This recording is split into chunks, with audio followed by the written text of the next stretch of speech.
Among the nobility in Orlais, custom dictated that masks were to be worn when in public.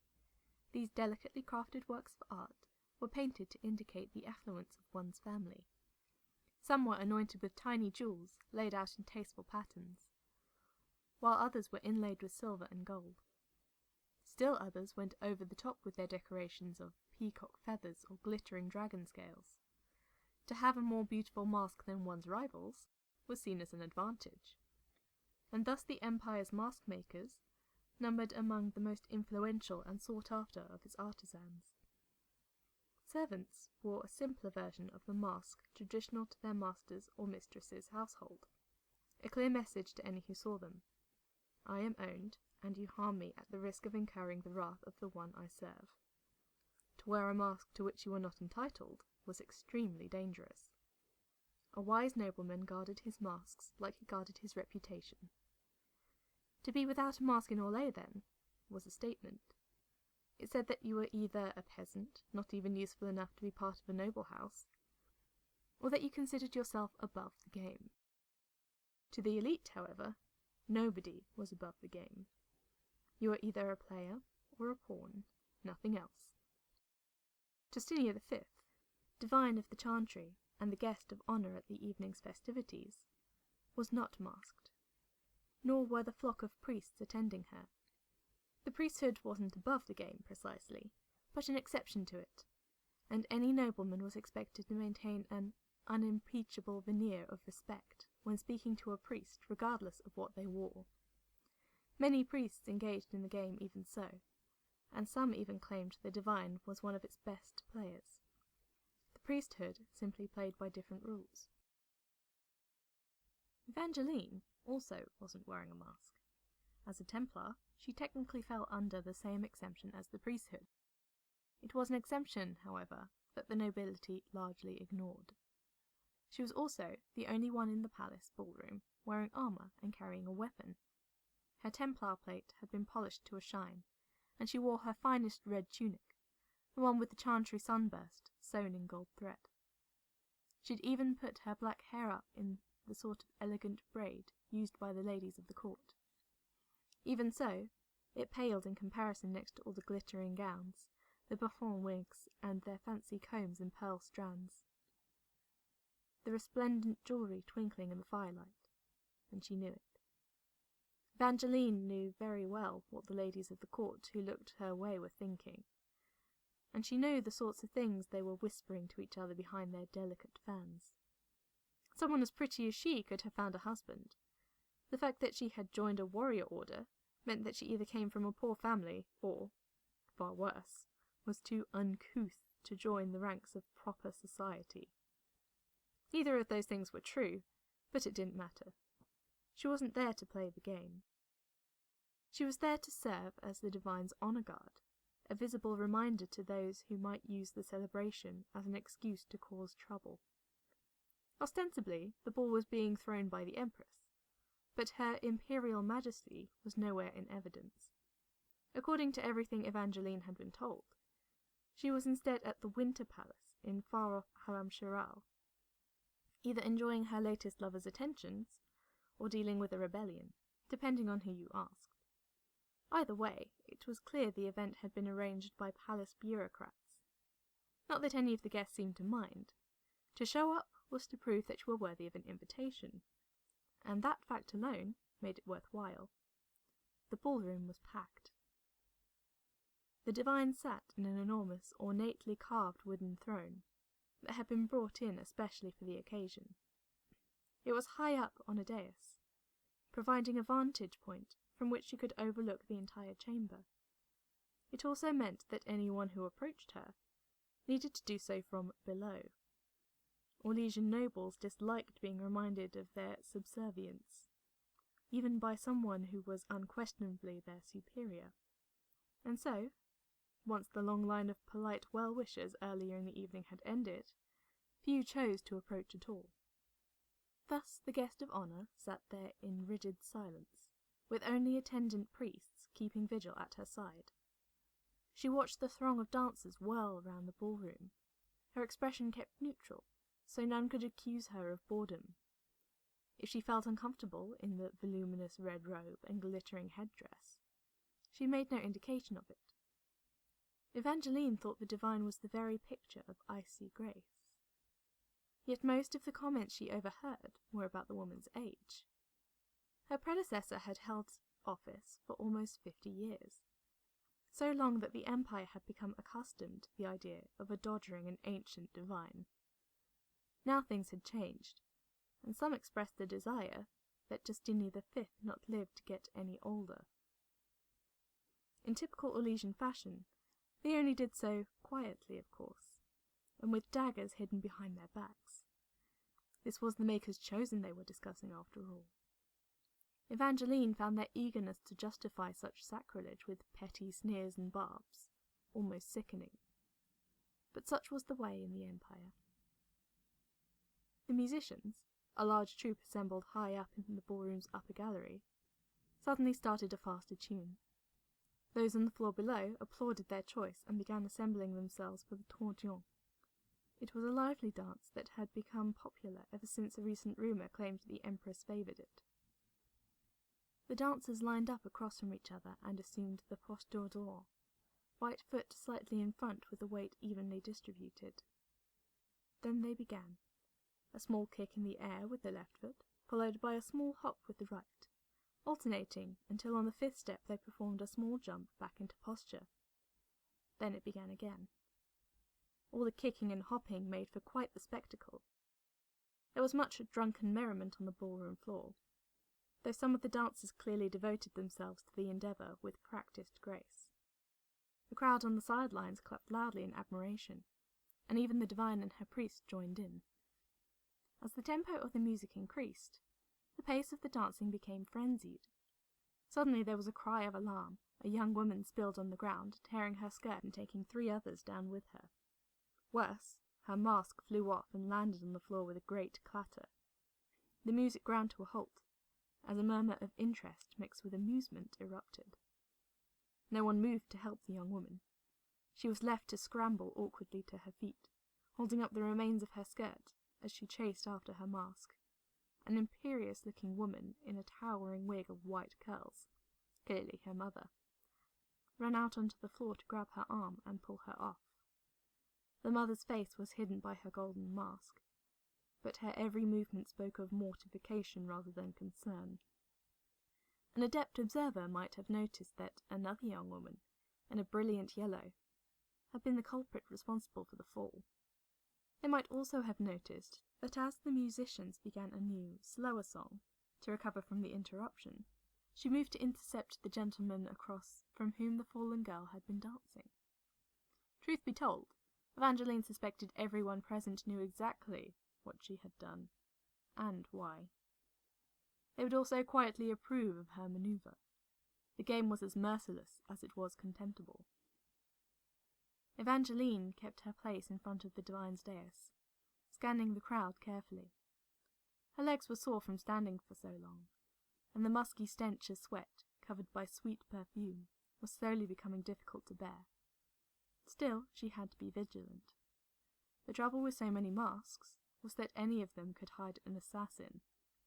Anyone here could be a stranger, and not a single other guest would be aware they didn't belong. She had to hope the army of guardsmen just outside the ballroom had been diligent in their duty. In the meantime, she could only wait. Another hour, perhaps, before the divine politely retired, and then her duty would be ended. You cannot wait to get away, I see. Evangeline turned to see one of the divine's attendants had approached her from the dais. This was one she'd seen before, a woman with short red hair and vividly blue eyes, who carried herself in a manner so controlled and graceful that Evangeline wouldn't have been surprised to discover she wasn't a priest at all, despite the robes. Bodyguard, perhaps? It certainly made sense that the divine wouldn't trust her fate to a lone sword. Evangeline was hardly offended. Her Eminence need not fear I'll abandon her, she replied. The woman held up a hand, smiling disarmingly. Oh, I did not mean to imply that you might. You do a better job of guarding your feelings than most other Templars I've encountered. Even so, this must be a boring assignment for you. Evangeline paused, not quite sure how to respond. I think my knight commander believed I might be more comfortable in this setting, considering the family I was born to. But you're not? I left that life behind a long time ago. She looked out over the crowd of dancers, who were just finishing the latest song. They vigorously applauded the musicians in the gallery, and then dispersed into conversation. It was like watching a pack of wolves at work. They ferreted out the weakest of the pack, isolating them in anticipation of the kill. The only violence done, however, was with soft words and promises. The ballroom was a battleground, already littered with bodies, and yet no war was being won. At the next social gathering, this scene would play out again, and again at the next, as regular as the tide. All that wealth and influence, and what do they use it for? Their own advancement while the world crumbles around them. The red-haired woman seemed impressed. I would agree with that.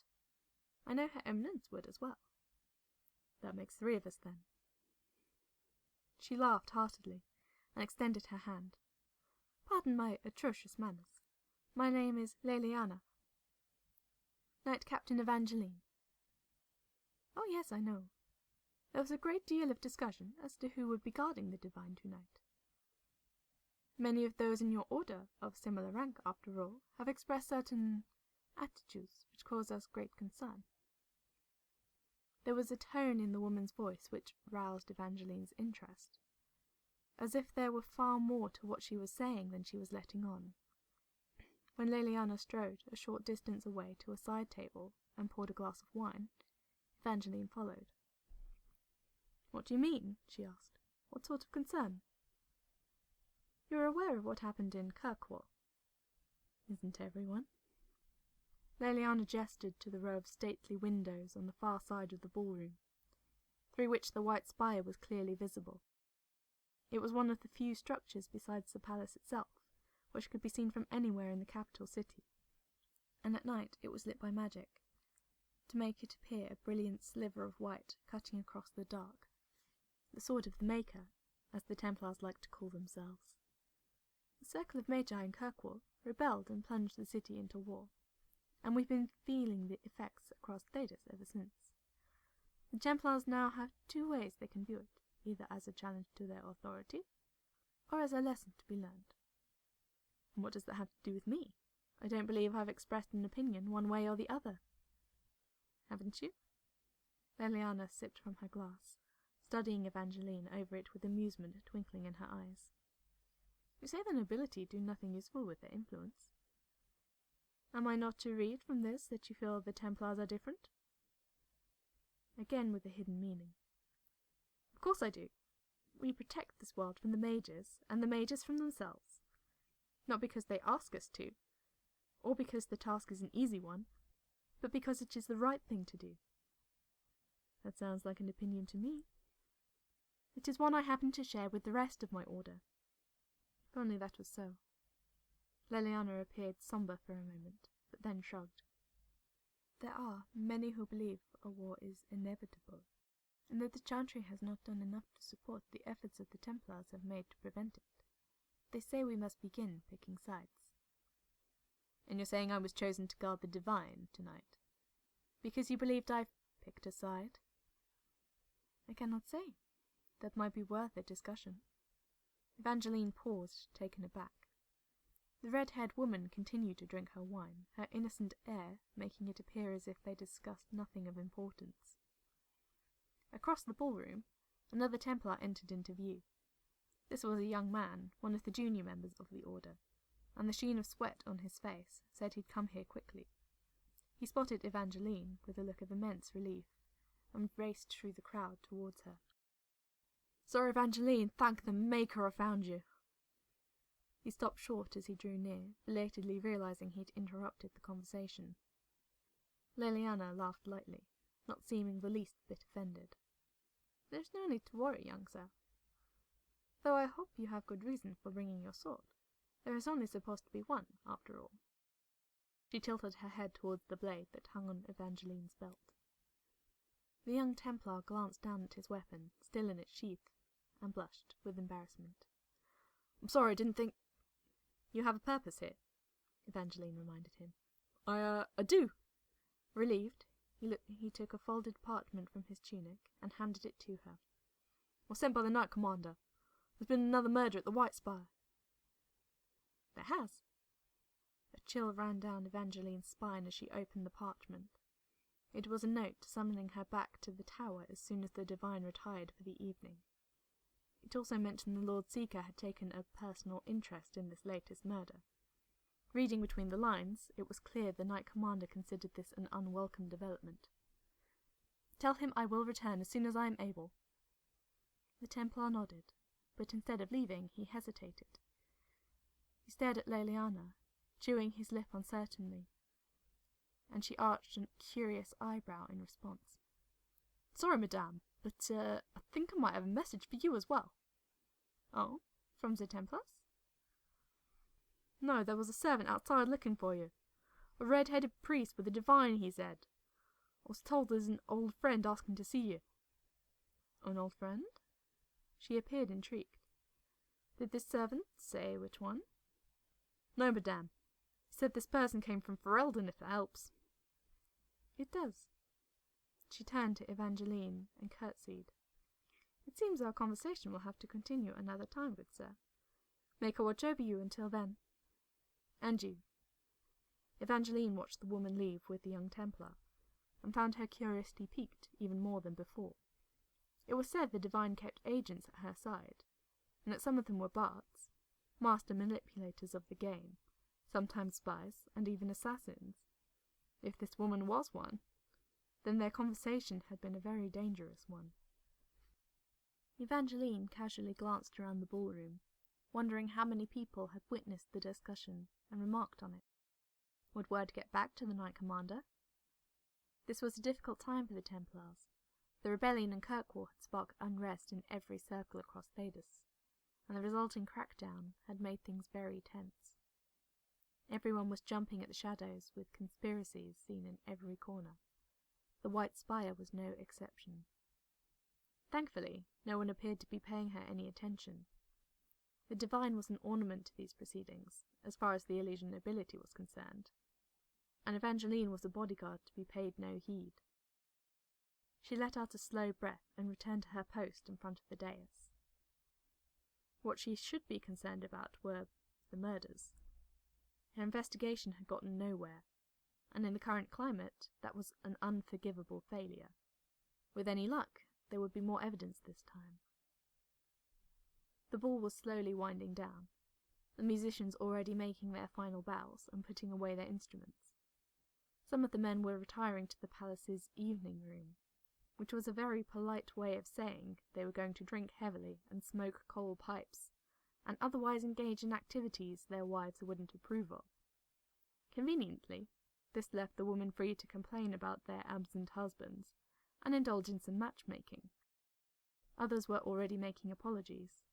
Those would be the ones cutting their losses, getting out before they did further damage to their reputations, even if leaving before the guest of honour would be seen as an admission of weakness. As if sensing the opportunity, the divine stood from her chair. The priests beside her stepped forward on the dais and began clapping loudly to get the crowd's attention. It was effective, and there was a general din of excited conversation, as everyone assembled in anticipation of a speech. Evangeline moved aside, so as not to block anyone's view. Nodding thanks to her attendants, the divine raised her hands. She was an impressive figure in her ceremonial robes and headdress, and by rights the nobility should have been bowing low and thanking the Maker himself for having been granted an opportunity to meet his chosen, rather than treating her like just another guest with a fancy title. Naturally, those present were far too jaded, or too proud, to show such obedience, but they were willing to feign respect, and after a long moment the room was completely silent. "Honoured guests, brothers and sisters," she began, her voice ringing out, "we gather here tonight to give our thanks to the Maker, for it is by his will that we enjoy so many privileges, prosperity, freedom, an empire that stretches across half of Thedas.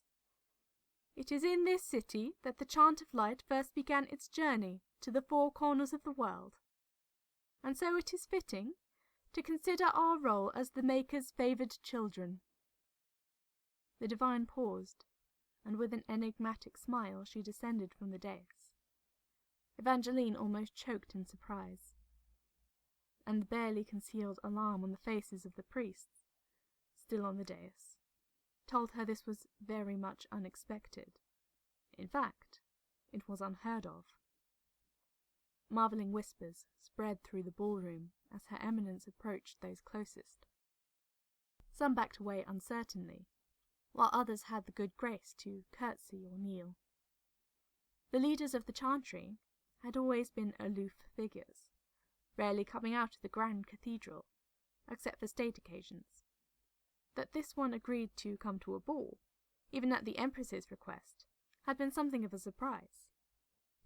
There was thus no real precedent for the nobles to draw from for anything but a formal audience. She took the hand of a curtsying elderly woman in an elegant bronze dress, and the woman practically shook as she lifted her mask and kissed the divine's rings. Smiling gently, the divine walked forward into the crowd. They parted readily before her. They practically recoiled, in fact, and Evangeline pictured them as a sea of hissing serpents, despite all the wigs and fancy dresses. Belatedly, she remembered her purpose and edged closer to fall behind the divine. Her eyes scanned over the crowd, which kept its distance even as it pressed in. Despite the horror behind those masks, it was easy to tell their curiosity had been piqued. An advantage, perhaps, of having a young woman behind the holy mantle. "We should not allow fear to cloud our reason," the divine continued. "We must remember all of those who have defended us in the evil times of ages past, who allowed our prosperity through their sacrifice. We owe them a debt, and yet we have been shamefully forgetful of that fact." The divine paused dramatically, her eyes scanning over the hushed audience. "I speak of mages. The Chant of Light says, magic exists to serve mankind and not to rule over him. And so it has been. The mages have served us well, in many wars over many centuries. Yet in times of peace, how have we served them? We mean them no harm, yet have we not harmed them even so?" "You lie!" The cry rang out from the crowd. For a moment, it seemed as if nobody was sure who had spoken. There was a murmur of shock, and quickly the nobles parted once again, as a new man stepped forward. He looked no different than many of the other noble guests, a balding yet distinguished-looking gentleman in a black velvet surcoat. When he tore off his mask, however, it revealed a face twisted by grief and rage. "You mean us every harm. It is the chantry that teaches them to fear us," he continued. "You keep us under your thumb, reminding us again and again how you let us live only because we're useful." The people on the floor continued to back away, giving the man a wide berth until he stood practically alone with the divine. Evangeline only a few steps behind. She placed a hand on the hilt of her sword. If this man was a mage, as he claimed, that meant he was dangerous. If she drew her blade, or if the guards outside clued into the disturbance, then the divine's life could be placed in jeopardy. To her credit, the divine remained calm, raising her hands in supplication to the crowd. "Please, everyone," she called out, "there is no need to be frightened. There are better ways to get an audience, I'll grant you, but I'll happily hear this man speak." The audience twittered nervously, not entirely convinced. Neither was the mage. "You'll hear me speak. You've disbanded the College of Enchanters, silenced our leaders. You've done anything but listen to us." "I am listening," she replied, "but order must be kept. Surely you realize that. If there is to be peace, it cannot be accomplished through threats and demands. The lives of many more than the mages are at stake. Evangeline watched the mage carefully. The man shouldn't be here. From his words, he belonged to a circle, perhaps even the White Spire, though she didn't recognize him. But he had clearly escaped his Templar watchers to come. She doubted it was merely for a chat. He was trembling, seemingly only moments away from breaking down into tears, yet his fists remained tightly clenched at his sides. "We see no peace being accomplished," he spat. "If Kirkwall's any example, it showed us that nothing will be accomplished unless we fight for it." And with that, he raised his hands, and bright red power began to coalesce around them. The chamber filled with an electric charge that tickled the skin, a thrumming that reverberated deep in one's skull. Magic. The dam that had kept the crowd's panic at bay suddenly broke. People screamed in alarm, and some began to rush towards the ballroom doors. They pushed down whoever was in their way, trampling them if need be, and panic gave way to cries of terror. Evangeline leapt in front of the divine. In a flash she drew her sword and brandished it at the man. Their eyes locked, Templar and mage, the oldest of enemies. "Stand down," she warned him. "You know what I can do. There is no need for this to end in blood." He let out a sound that was half laugh, half desperate sob. "And where else should it end? I'm dead already." The mage extended his hands, a wide arc of flame bursting forth, but Evangeline was already moving. "Get back, Your Eminence!" she cried, hoping the divine would hear. She charged into the path of the fire, feeling the heat of it lick against her cheeks, and brought her sword down into his chest. She had power of her own, the same power that all Templars shared. It was a power the mages feared. As the blade struck him, she channeled it forth, feeling it surge through her and into her weapon. There was a bright flash as the mage's flow of mana was disrupted, his flames guttering to a halt. "Bitch!" he cried, staggering back. There was blood where his surcoat was rent. He ran his fingers in it, staring at the blood as if shocked to see it there. Then he looked at Evangeline, his face twisting into blind hate.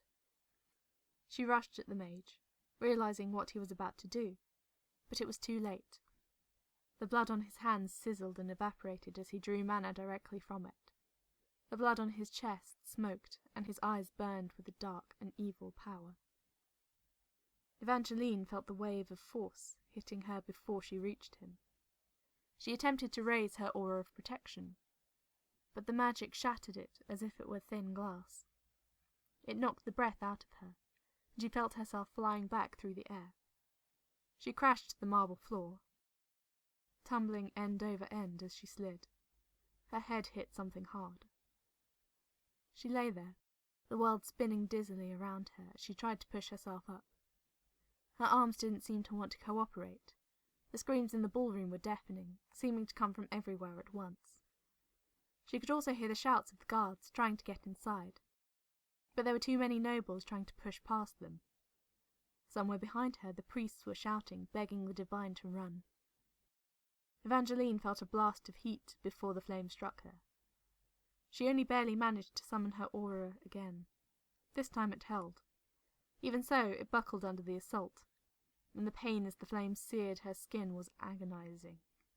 She screamed, her vision dimmed, and she felt the last vestiges of power inside her ebbing away.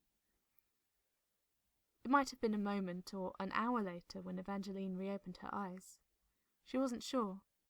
She was crouched low on the floor, her blistered hands covering her head. Her sword was gone. She must have dropped it in the fall. The air was filled with the acrid smell of smoke. Something in the ballroom had caught fire, and it was quickly spreading. The panic had redoubled, reaching a fever pitch as the guests tried to get out, in whatever manner they could. Someone threw a chair through one of the vaulted windows, and it shattered with a resounding crash. Then she looked up. She saw a pair of black boots. They belonged to the mage, and he was walking toward the divine. Her headdress had fallen off, but her red robes were unmistakable, even through the haze. She had retreated to the far side of the ballroom, backed against the wall like a cornered animal. She watched the mage approach her warily, refusing to give in to terror as everyone else had. Evangeline saw the mage hold up his fists, power forming around it. "They already fear us," he snarled. "Now, let them have a reason." With a great cry, Evangeline pushed herself up. Gritting her teeth against the pain, she lunged towards the mage, and just barely caught his surcoat. As she yanked him back, he attempted to twist around. Flailing hands sent a gout of flame hurling upwards. For a single moment, it seemed as if the entire ceiling was awash in ribbons of red and black, a sea of fire that roiled and bubbled as it spread. She threw the mage down to the floor, hard. He snarled at her, attempting to push her away. One of his hands caught her face, and she felt his fingers digging into an eye, but she refused to be dislodged. Her gauntleted fist came down on his face. Once, twice, 3 times. And then something made a cracking sound. She stopped. The ballroom was still aflame, but none of it was the mage's any longer. He was still, his features twisted in a mess of blood, vacant eyes staring up at her in silent accusation. And then everything went black. When Evangeline came to, she found herself seated on the floor of the terrace just outside the ballroom. Normally, it was where the palace's guests might have come to take in the evening air, a place of tranquility, but at the moment it was pure chaos. Swarms of people milled around, some weeping on the ground, some shouting. A noblewoman in a tattered dress wandered nearby, close to hysterics as she called out a man's name. A fat nobleman sat on the ground nearby, his expensive surcoat blackened with blood as a guardsman tried to tend to his wounds. In the distance, she could spot a city guard running in and out of the palace, desperate to restore order. How long had she been out here? Was the divine safe? It was all too much to take in, the confusion flowing around her in a sea of random voices. She tried to get to her feet, but the pain slammed into her like a fist. Gritting her teeth, she eased back down and tried to maintain consciousness.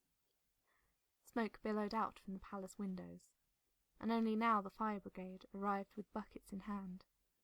With any luck, they would get the flames under control before half the palace burned down. If that happened, the Empress might be less than impressed when she returned from Halam-Shiral. That was, Evangeline reminded herself, if the Empress wasn't somehow involved in the attack. Her absence the very night a mage slips into the palace to attack the divine seemed more than coincidental. If that were the case, there was little the Templars could do about it, and if it wasn't, someone would pay. She was racked by a spasm of coughing, and her vision blurred. "Are you all right, Knight Captain?" someone asked her. It took several blinks before she recognized Leliana, the red-haired woman she'd spoken to earlier. She knelt down next to Evangeline, a look of sincere concern on her face. "What?" Evangeline responded dumbly, feeling as if a fog seeped through her mind. She rubbed her forehead and only belatedly noticed the blisters on her hands were gone. Her skin was whole. Leliana smiled, reassured. "There are mages here now. I had one of them heal you, but there will still be pain. You inhaled a great deal of smoke, I think. I was very worried." "I'm fine, thank you." Evangeline shook her head. The shouts around her were much clearer now, like the world was coming into focus. "The divine, she wasn't hurt, was she? Did she get out?" "She did. She's being taken to safety." Evangeline breathed a sigh of relief. One less thing to worry about, then. "I want to thank you," Leliana said. "I should have been here. If something had happened to Justinia while I was away, I would never have forgiven myself." "I understand. Her Eminence is extremely grateful as well. I wanted you to know that. If there is anything you need..." Evangeline nodded, but couldn't bring herself to do more.